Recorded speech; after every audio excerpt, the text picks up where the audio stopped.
They said she was the least of them, a junior keeper of records, daughter of a dead archivist, permitted to handle the lesser volumes. The census duplicates, the tithe logs, the treaty annexes no lord would ever open twice. She carried other people's documents and was not thanked for it. She noticed things and was not asked. She kept her father's journal in the lining of her winter robe, against her ribs, and did not speak of it to anyone. For 3 years she had worked in the Grand Archive of the North Compact and understood, with the quiet precision of her training, that no one had looked at Volume 1 in a very long time. She looked. She was not supposed to. She looked anyway. And then, on a winter night in the 947th year of the North Compact, in a hall full of lords and alphas and pax who would have laughed to be told that a junior scribe would bring their century of falsehood down, she reached across a table and she stopped a king's hand. The Night of Long Seals came once every 2 years, in the deep of winter, when the cold drove the frost into the stone floors of the Grand Archive Hall and the torch stands were lit to their fullest to push the dark back. From the vaulted ceiling, all 7 member packs of the North Compact were required to attend. Their lords came in fur-lined cloaks and heavy chains of office, breathing visible in the cold, and they took their places in the tiered galleries above the stamping tables, while their clerks and lesser scribes arranged the renewal documents. Below, the hall had not changed in 100 years. The seal impressions in the archive volumes had not changed either, which was the source of every trouble that would follow. Lyra had been assigned to run the Hesenstance line of the stamping tables for 3 consecutive Night of Long Seals, which was to say she had been assigned to carry documents from the vault carts to the appropriate stations, and then carry them back. It was labor, not scholarship. The senior scribes, led by Cress, a lean man with a silver chain he had not yet earned by half, made certain she understood the distinction every time he could do so in front of an audience. Before the doors opened that night, he had found her checking the alignment of the renewal copies against the original indices, which was not her assigned task, and he had turned to the 2 younger clerks behind him with a smile. Let the junior keeper run stamps. She can't misread what she was born unable to reach. The clerks had laughed. Lyra had noted the time in the margin of the index log, which was a habit she had inherited from her father, and returned to her alignment check without speaking. Her father, Wren, had been head archivist of the North Compact for 19 years. He had died in his chair in the Undercroft 3 years ago on a Tuesday in early thaw, with his ink-stained hands folded in his lap and no wound on him that anyone could see. His archive had been sealed before the body was cold. The notice posted to the scribe board said, "Heart ailment, sudden. Private collection repatriated." She had not been permitted to enter the sealed room. The only thing she had of his professional life was the notation journal she had found, tucked behind the loose brick in the hearth of their shared rooms the night before the seal went up. She had not understood the one page that seemed to matter, a careful comparison sketch in his precise hand. 2 seal impressions side by side, annotated in shorthand she had spent 2 years slowly deciphering. She understood it now. Sarah was beside her at the eastern cart, a decade older and practical in the way of someone who had decided comfort was worth more than rank.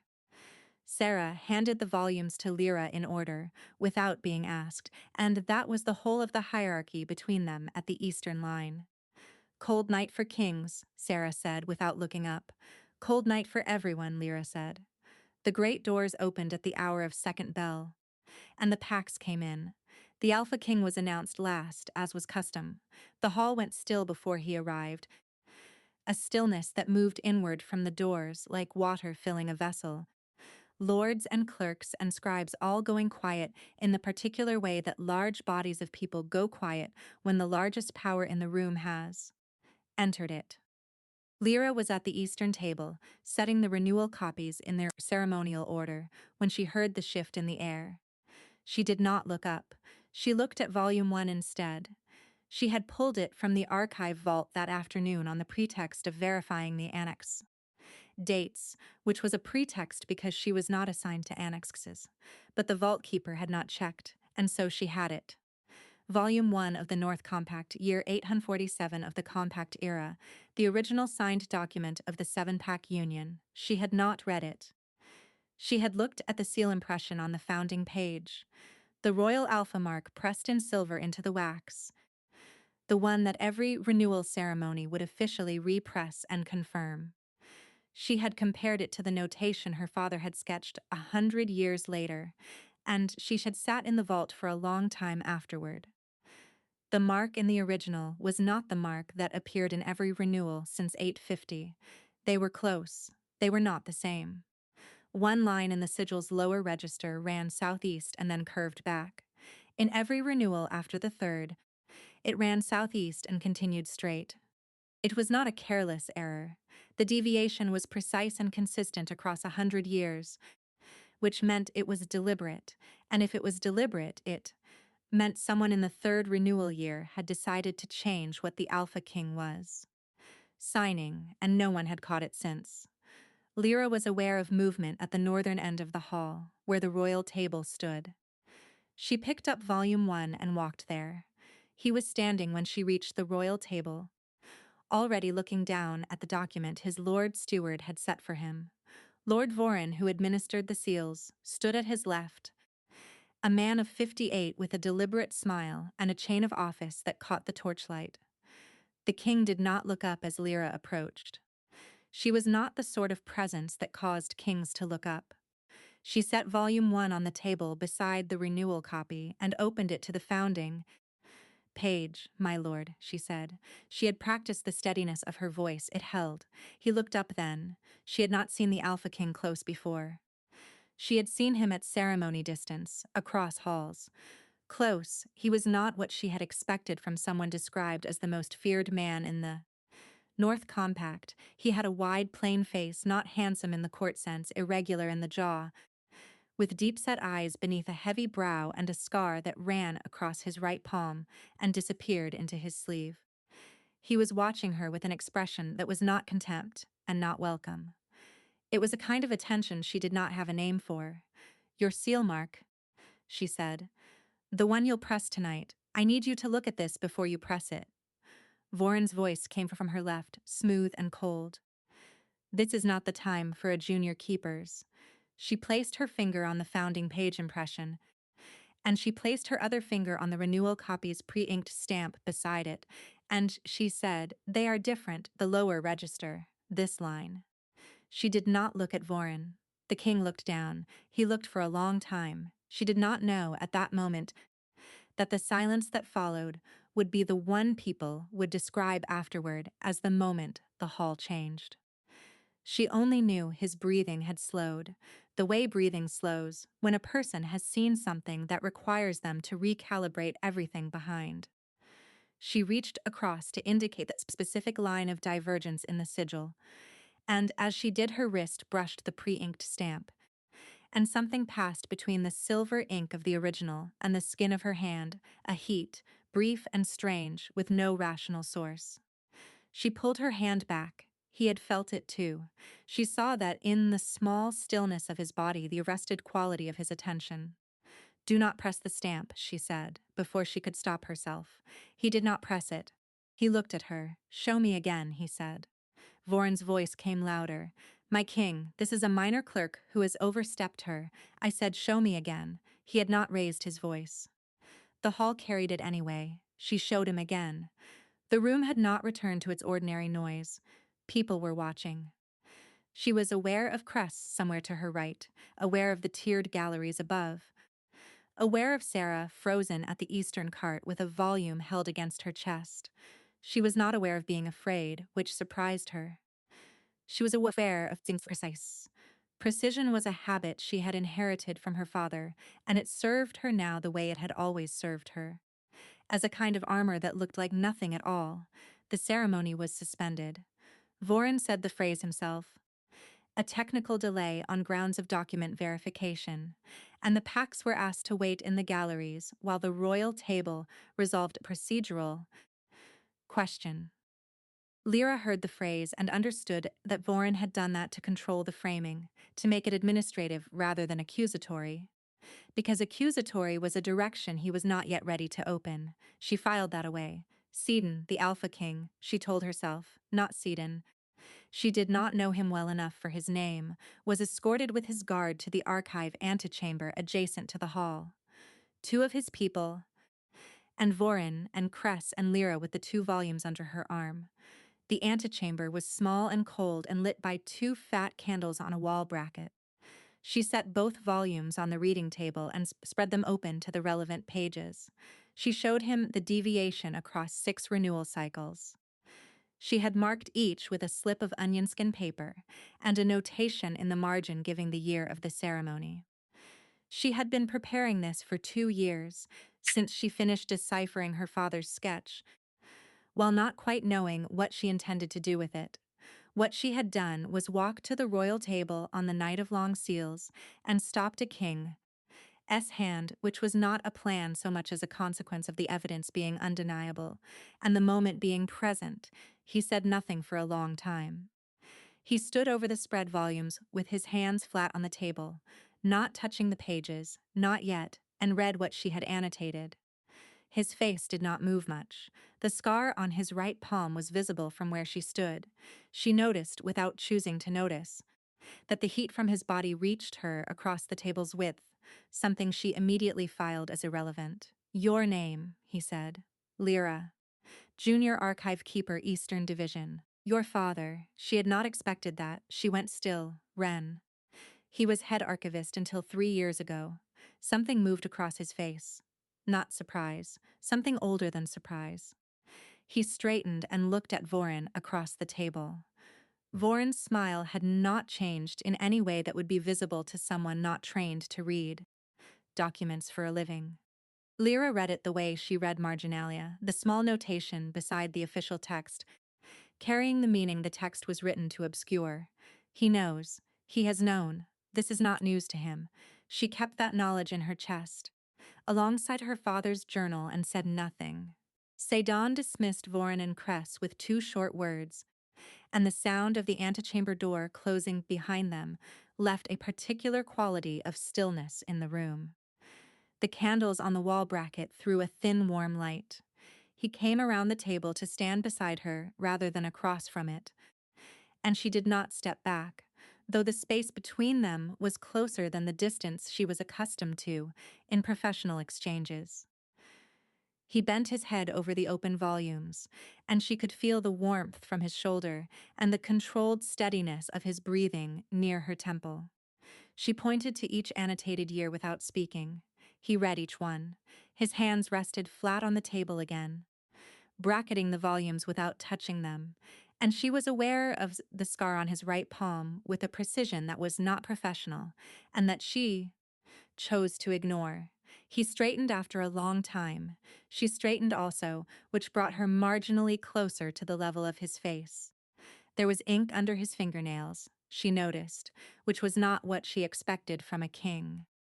It was the kind of thing she noted because she noted everything, catalogued it, and usually found it useful. She did not know what use this was. She filed it anyway. After Caden dismissed the others, he asked her one question. "Your father's archive, do you know where it is?" "Sealed," she said. "I was told it was repatriated. I sent for it 3 years ago," he said. There was a quality to his voice in that sentence that she could not name, careful, deliberate, as if the sentence cost him something to say. "I was told it was lost." He looked at her. I should have looked harder. She understood what he meant. She was not certain he knew she understood. And she did not say anything to clarify it, because clarifying it would require saying things neither of them was ready to say in a cold antechamber, with Voren waiting on the other side of the door. She went back to the eastern table. The ceremony resumed in an abbreviated form. The restamping was postponed until document verification was complete, which was Voren's language and satisfied the galleries enough for them to disperse. Cress appeared at her elbow when she was returning the volumes to the vault cart and said, low and without looking at her, You have made a very stupid choice tonight, small keeper. Very stupid choices have very quiet consequences. She set the volumes in the cart and wheeled it back toward the vault without answering him. Sarah walked beside her at the archive corridor. What happened at the royal table? Something that needed to happen, Lyra said. That's not reassuring. No, Lyra agreed, it isn't. She had found Torvain 6 months ago. He lived in the Undercroft below the secondary archive, in a room most people did not know existed, keeping the old Ink Master's records in a state of deliberate incompleteness. He was 73 and had known her father for 40 years and had told Lyra the first time she found his door that he had been waiting for her to find it. He said this without drama, in the tone of a man who had been sitting with a specific fact for a very long time and was tired of holding it alone. He had a pressed lead comparison sheet, a plate her father had made, by laying a sheet of lead against the original founding page seal impression and pressing it flat with an Ink Master's stamp press. It showed the true mark in physical relief, unalterable. The actual geometry of the founding Alpha's sigil as it existed in year 847. There was no way to argue with a lead plate. You could argue with an annotation. You could not argue with the shape of a thing pressed into metal. He had not given it to her immediately.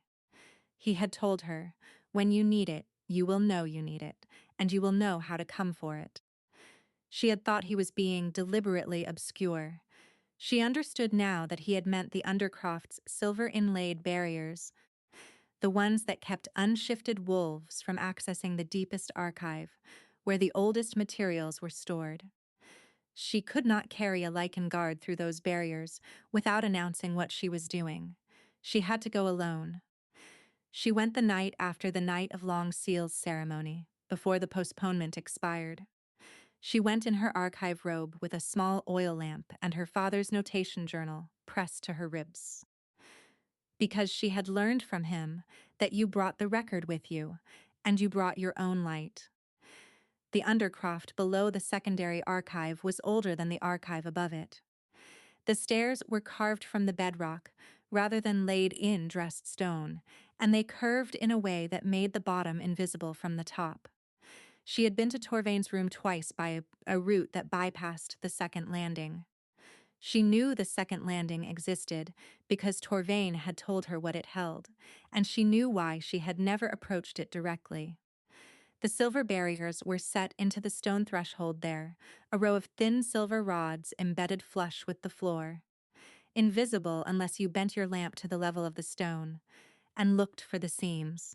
They had not been tested against human skin in living memory. They were a Lycan deterrent, and the assumption behind them was that no human would be attempting the passage, which was an assumption based on the conviction that no human would have any reason to try. She was not Lycan. She stepped across them. The cold that rose from the silver was not ordinary cold. It moved through the soles of her boots and into her skin, and became something closer to burning, a silver cold that left marks on her palms where she reached down to steady herself against the floor when her footing faltered. She did not stop. She kept moving forward. The marks on her palms were small and red and did not blister. She counted her steps to keep herself in the passage. Torvain had the plate wrapped in oilcloth on the shelf above the oldest ink records. He handed it to her without ceremony when she reached his room, looked at her hands, and said nothing about them except that her father would have done the same. She did not cry. She tucked the plate under her arm and went back up through the silver threshold and felt it burn and crossed it anyway. She had the plate wrapped in her robe lining by dawn. She had it still when Voron's men came for her at the morning bell. The charge was document sabotage. They used precise language as was appropriate, since the accusation was being leveled by the Lord Steward of the archive. She had allegedly altered the founding page seal impression in Volume 1 between the hour of her examination at the antechamber and the time the volume was returned to the vault. The alteration, it was claimed, had been made to create the false appearance of a discrepancy in the renewal mark. thereby falsely implicating Lord Voren and his administration in a century-old fraud that did not exist. The document was in evidence now, secured, and would be presented at a compact trial in 7 days. She would be held until then. Voren said this to her in the holding corridor below the great hall. He said it with the patient voice of someone who had been waiting for an obstacle to present itself so he could demonstrate the efficacy of his removal method. She looked at him. You sealed my father's archive. You killed him, or you arranged it, or you permitted it, which is the same thing. And you have been sitting in his authority for 3 years wearing his chain of office.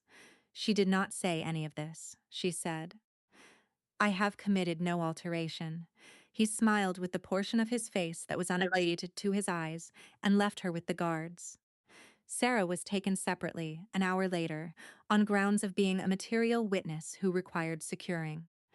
Lyra heard her voice down the corridor and heard it go quiet, and the quiet was worse than the voice. Volume 1 was in evidence. The comparison plate was still in her robe lining.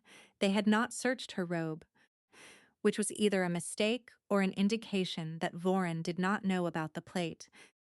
And if he did not know about the plate, it meant he had not known about Torvain. And if he had not known about Torvain, it meant her father had hidden that particular strand of the thread so well that 30 years of Voren's administration had not found it. She held that thought in the dark of the holding room and let it settle into something solid. The holding room was small and set into the lower wall of the great hall's foundation. Stone on all sides, and a single narrow window at ceiling height that admitted cold air, and, in the daytime, a thin gray strip of winter light. She was not given a candle. She sat on the stone bench that served as a bed and considered the things she knew. She knew the plate was hidden in her robe lining, and Voren did not know she had it. She knew that Caden had asked about her father's archive, and that the question had not been casual, and that whatever he had felt when she named Ren was not ignorance. She knew that someone in year 850 of the North Compact era had made a careful decision to alter a seal mark, had maintained that alteration across a century and 7 kings, and had arranged for the head archivist who found it to be removed from his position. By a Tuesday in early thaw, with his hands folded in his lap and no wound visible on him, she knew she was the only person currently alive who had made the comparison, retrieved the plate, and understood the whole length of the chain. She sat in the dark with all of that and waited. The 7 days were not 7 days. On the second day, she heard movement in the corridor that was not the guard rotation. She recognized the quality of it, the way a different weight of person moved across stone and was standing when the door opened. Saden came in without the guard. Aldrich, his second, remained at the threshold. The room was not large enough for the quality of attention Cadan carried into it, and she felt the contraction of the space the way she would have felt a temperature change, physically and without warning. You went into the Undercroft, he said. He was looking at her hands, which were still marked. I retrieved a piece of evidence, she said. Show me. She unwrapped the plate from her robe lining and set it on the bench between them. He crouched to look at it.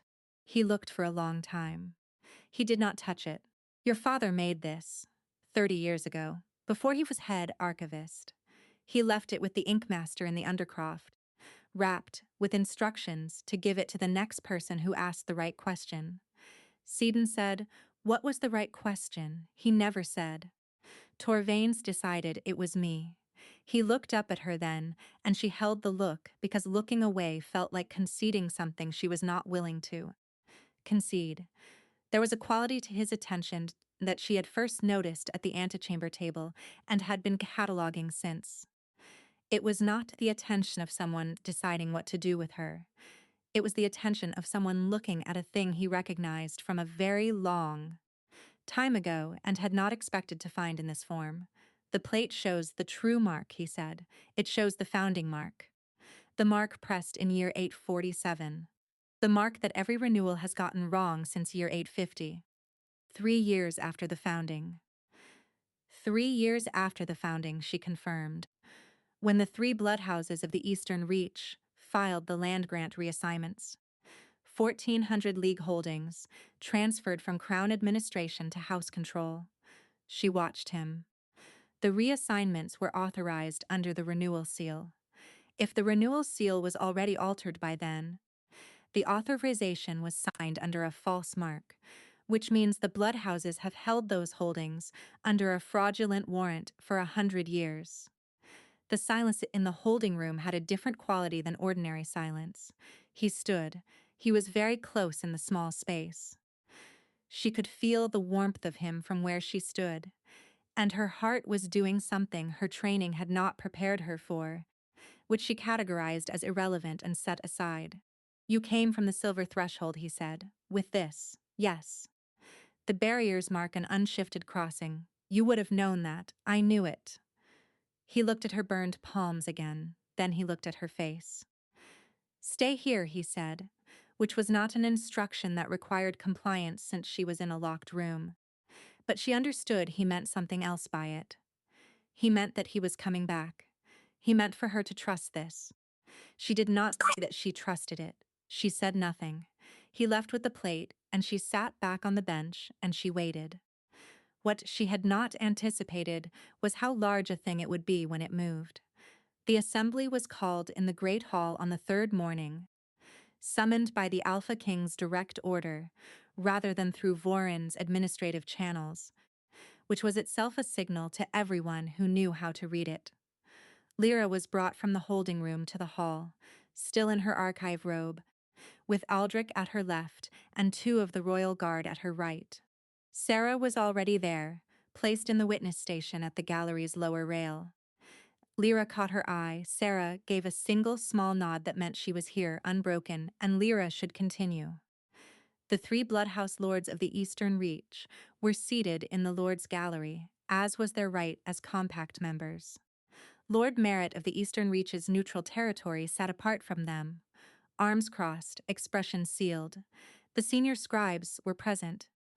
Cress stood near the stamping tables. The entire compact had been called, and was present, and Caden came through the great doors with the lead plate in his hands. He set it on the royal table. He set Volume 1 beside it. He had gone himself to the evidence vault and taken it. Which was his right, and which had apparently left 2 of Voron's clerical allies, unable to produce the words to stop him.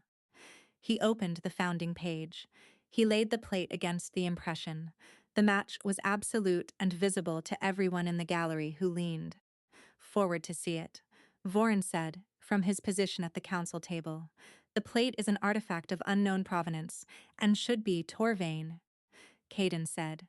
The old Inkmaster came in through the side archive door, moving slowly. With a cane he had not used for years and did not appear to require now.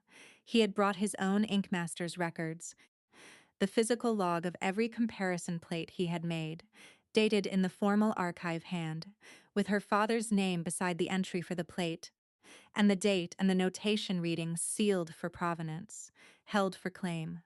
The entry was 30 years old. The handwriting was not Lyra's father's. It was Torvain's own. A Bloodhouse lord in the gallery said, "That girl corrects her betters. Sentence her and be done." No one in the hall moved. The words went into the stone and did not come back.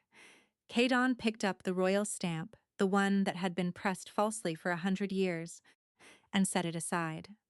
He looked at the founding page impression in Volume 1, the silver-pressed original mark. He pressed his right hand flat against it, palm down the scarred hand. The silver in the old ink caught. It lit from below. A pale gold light that moved through the wax like heat through water, and then it flared once, brief and overwhelming, and the whole hall saw it. The bonding of a true bloodline mark to the original seal. There was no other explanation for it, and no one in the gallery attempted one. Voron's composure broke in the specific way that a thing breaks when the scaffold holding it has been removed all at once. He made a motion toward the side door that Aldrich stopped with a hand on his shoulder, a grip that was not gentle and did not need to be. The 3 Bloodhouse lords were formally named by Caden's proclamation, there in the hall, before Merritt and the full compact assembly. The land grant reassignments of year 850 were void. The warrants had been signed under a false mark and carried no legal standing under compact law. 1,400 league holdings were returned to the Crown with immediate effect, pending the formal review Sedan named Maret to administer. The Bloodhouse Lords had the look of men who had been standing on what they believed was solid ground and discovered, in a single moment, that it was water. Voren was taken from the hall before the proclamation ended. He did not speak again, not that she heard. Caden turned to where Lyra stood at the edge of the royal table. The hall was very quiet. She counted 51 lords and clerks and scribes and guards, all watching. The assembly that had dismissed her not 3 days ago watching. He said, "You have held the truth of this kingdom in your hands for 3 years. I have held the wrong thing for 10. She had prepared, in the abstract, for many versions of this moment. She had not prepared for the weight of it actually landing. She held it anyway, the way she had held everything else, standing still, not performing a reaction she did not feel. He took her burned hand, the scarred palm around the silver-marked one. He held it between both of his, and neither of them moved. And the hall was entirely silent for the length of a long breath. She did not look away from him. He did not look away from her. Then the first lord in the gallery bent forward in a bow, and then the second, and the third was Maret, who did not bow as a rule, and who bowed now with the deliberate care of a man, acknowledging a thing he had not expected to be real. The Bloodhouse Lords did not bow. They sat in their gallery chairs with the stillness of men who understood that the next move they made would be studied carefully, and that there was no good move available to them. The sound of the assembly, recognizing what had happened, moved through the room in a slow wave, the sound of 51 people adjusting what they believed about the last 100 years. Lyra stood in the middle of it with the Alpha King's hands around her, burned one, and felt the century exhale. The formal appointments were made over the following weeks, in the ordinary way of administrative record, which was to say they were made with careful documentation that she reviewed herself before the seals were pressed. She was appointed Keeper of the True Archive, which was a title that had not existed before, and which Caden had designed with the specific function of ensuring that what had happened once could not happen again. An independent keeper, reporting to the Crown, with the authority to halt any document procedure pending verification. The senior scribes were reorganized. Cress was removed from his chain and assigned to census duplicates, which was precisely where he belonged. Torvain came to the ceremony and did not use the cane. He placed the original plate in the glass case beside the restored founding compact, which now bore the true royal mark repressed in silver over the corrected renewal page, the gold light of the bonding still faintly visible in the wax even days later. He said, setting the plate in its cradle, "Your father always thought someone would find it." He looked at her. He thought it would take longer. Lyra looked at the notation journal she was about to place in the case beside the plate. Her father's handwriting on the cover, the comparison sketch on the last page that had taken her 2 years to read. She had been angry at him, in the private parts of herself that she did not catalogue or annotate, for leaving her with an incomplete thing she could not understand. She understood now that he had not left her an incomplete thing. He had left her the beginning of a thread, and he had trusted her to follow it, which was the most significant thing he had ever said to her. And he had said it without words, because words sealed into archives could be found and removed. She placed the journal in the case. Sarah was beside her when the case closed. Sarah had been assigned to the True Archive as deputy keeper, which Lyra had formally requested, and Caden had approved in writing, with the notation. She had read it herself, that the deputy keeper's appointment was not subject to Lord Steward review, now or going forward, since there would no longer be a Lord Steward. Cold night for records, Sarah said. Cold night for everyone, Lyra said. She felt rather than heard Caden cross the archive floor behind her. He stopped at her right shoulder. The case holding the journal and the plate stood before them both, lit from above by the tall archive lamps, the gold light in the wax of the founding page still faintly visible even through the glass. His hand, the scarred one, came to rest open on the reading rail beside hers, not on her hand, beside it, close enough that the warmth reached her skin. She had spent 3 years following a thread her father left her. She had burned her hands on a silver threshold to reach the end of it. She had stood in a hall of 51 witnesses and held a century of wrongness up to the light and set it down. Here, this is what was missed. She turned her hand over on the rail, palm up. Her fingers found the edge of his. He did not move away outside. The winter held the city in its ordinary grip, cold and deep and unconcerned with what happened in the rooms of the powerful. Inside, the gold light in the case glowed steady against the dark of the archive, and the archive was quiet. And the world that had dismissed her had made its accounting. The thread her father had left was followed to its end. The end was her hand on the reading rail, and his beside it, and the truth of the North Compact at last correctly signed.